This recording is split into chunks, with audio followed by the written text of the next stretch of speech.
नमस्कार। हम महाकवि भर्तृहरि के द्वारा लिखा गया नीति शतकम का अध्ययन कर रहे हैं। नीति शतकम की अध्ययन श्रृंखला में आइए हम देखते हैं श्लोक। न कश्चित् चण्डकोपानाम् आत्मीयो नाम भुभुजां होतारमपि जुह्वानं स्पष्टो दहति पावकः। न कश्चित् चण्डकोपानाम् आत्मीयो नाम भुभुजां होतारमपि जुह्वानं स्पष्टो दहति पावकः।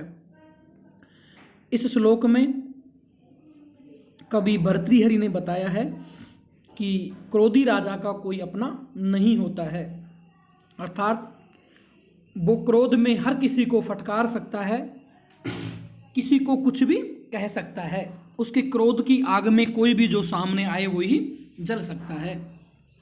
इसलिए क्रोधी राजा का कोई अपना नहीं होता है।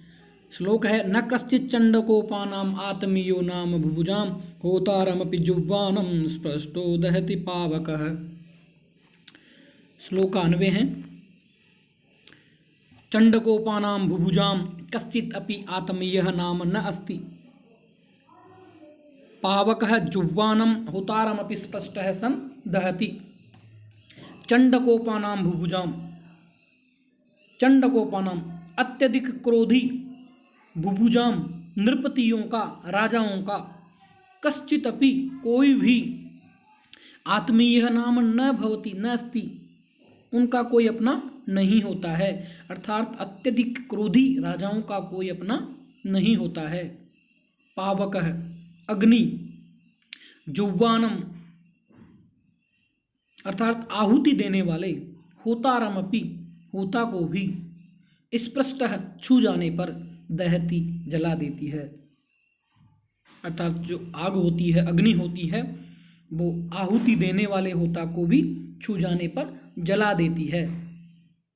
तो इस श्लोक का यही अर्थ है कि अत्यधिक क्रोधी राजाओं का कोई अपना नहीं होता है, क्योंकि अग्नि आहुति देने वाले होता को भी छू जाने पर जला देती है।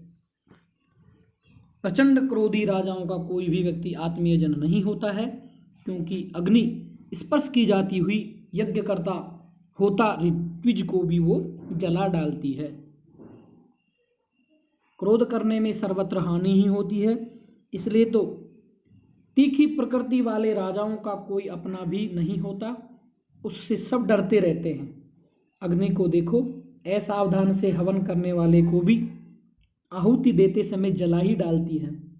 प्रचंड क्रोधवान व्यक्तियों के क्रोध से सबको सावधान रहना चाहिए।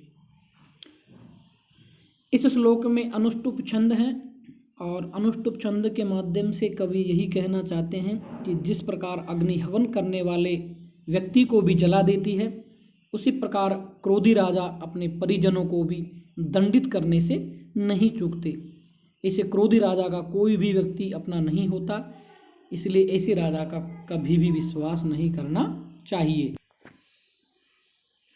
अगला श्लोक है मौनान् मूकः प्रवचन पटुवार्तुलो जल्पको वा द्रष्टः पार्श्वे वसति च सदा दूरतश्चापगल्भः क्षान्त्याभिरुर्यदि न सहते प्रायसो नाभिजातः सेवाधर्मः परम गहनो योगिनाम् अप्यगम्यः मौनान्मूकः प्रवचन पटुर्वार्तुलो जल्पको वा द्रष्टः पार्श्वे वसति च सदा दूरतश्चाप्रगल्भः क्षान्त्याभिरुर्यदि न सहते प्रायसो नाभिजातः सेवाधर्मः परमगहनो योगिनाम् अप्यगम्यः। श्लोक का अन्वय है कि मौनात् मूकः प्रवचन पटुः चेत् वातुलः वा जल्पकः वा यदि सदा पार्श्वे वसति चेत् द्रष्टा दूरतः अप्रगल्भः क्षान्त्या वीरुः यदि न सहते तर्हि प्रायसः न अभिजातः कथ्यते। अतः परम गहनः सेवा धर्मः योगिनामपि अगम्यः अस्ति। इस श्लोक में कवि भर्तृहरि जी कहना चाहते हैं कि सेवा करना अति कठिन कार्य है, योगी को भी ये दुर्बोध है, अर्थात योगियों के लिए भी सेवा करना बहुत ही कठिन कार्य है। मौनात् मूकः, अगर सेवा करने वाला चुप रहे तो उसको लोग गूंगा बोलते हैं। प्रवचन पटु चेत वातुल है, अगर धुरंधर वक्ता हो तो अधिक बात करने वाला अथवा अप्रसंग वक्ता बोलते हैं। भाषण पटु होने पर उसे बातुनी या वाचाल कहा जाता है। यदि सदा पार्श्वे वसति दृष्ट है, अगर सदैव हमेशा पास में रहने वाला है तो उसे दीठ माना जाता है कि यह तो दीठ है। दूरतः अप्रगल्भ है, अगर वो थोड़ा दूर दूर रहे तो वो निकम्मा कहा जाता है, प्रतिभाहीन माना जाता है। क्षांत्या भीरु, यदि सहनशीलता उसमें है तो वो डरपोक कहलाता है, उसे डरपोक कहते हैं।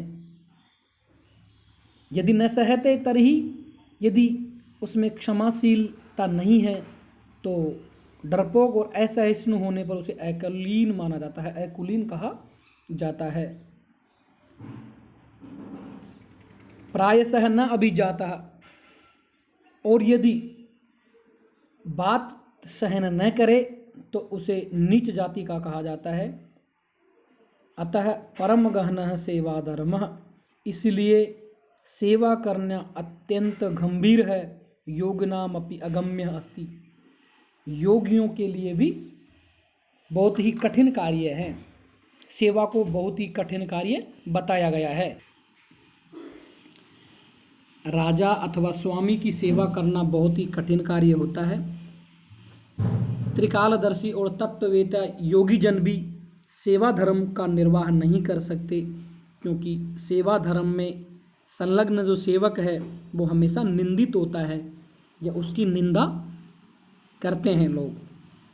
सेवक यदि कार्य करते हुए चुप रहता है तो उसे गूंगा कहा जाता है। यदि वह अच्छा प्रवक्ता होता है तो उसे बातूनी कहते हैं। यदि वह सदा स्वामी के पास रहता है तो उसे दीठ कहते हैं। यदि वह क्षमाशीलता का व्यवहार करता है तो उसे डरपोक कहते हैं।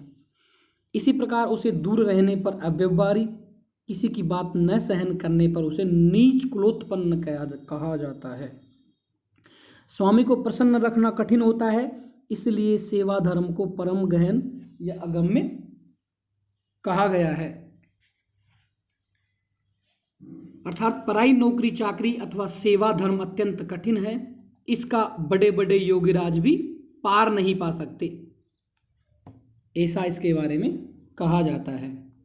अगला श्लोक है उदभासिताखिल खलस्य विशृंखलस्य प्रागजात विस्तृत निजाधम कर्म वृत्तेः देवादवाप्त विभवस्य गुणद्विषोऽस्य नीचस्य गोचरगते सुखमाप्यते कै।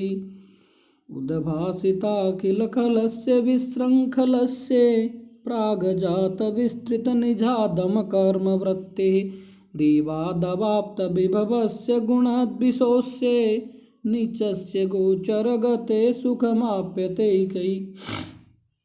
श्लोक 91 है कि उद्भासिताखिल खलस्य विशृंखलस्य प्रागजात विस्तृत निजाधम कर्म वृत्तिः देवात् अवाप्त विभवस्य गुणद्विषः अस्य नीचस्य गोचरगते कै सुखम आप्यते।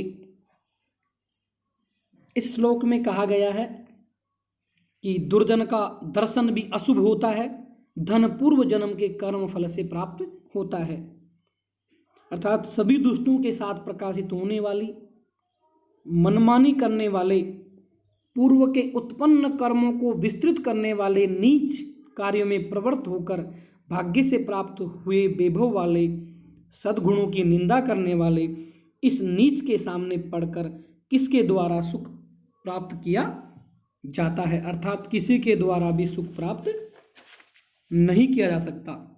अर्थात जो दुर्जनों का ही आश्रयदाता है, गुण द्वेषी है, जो अपने पूर्वकृत सुकर्मों को भूल चुका है और देव योग से संपत्तिशाली बन गया है, ऐसे नीच धनी जन की सेवा करने वाले को कभी भी सुख नहीं मिल सकता।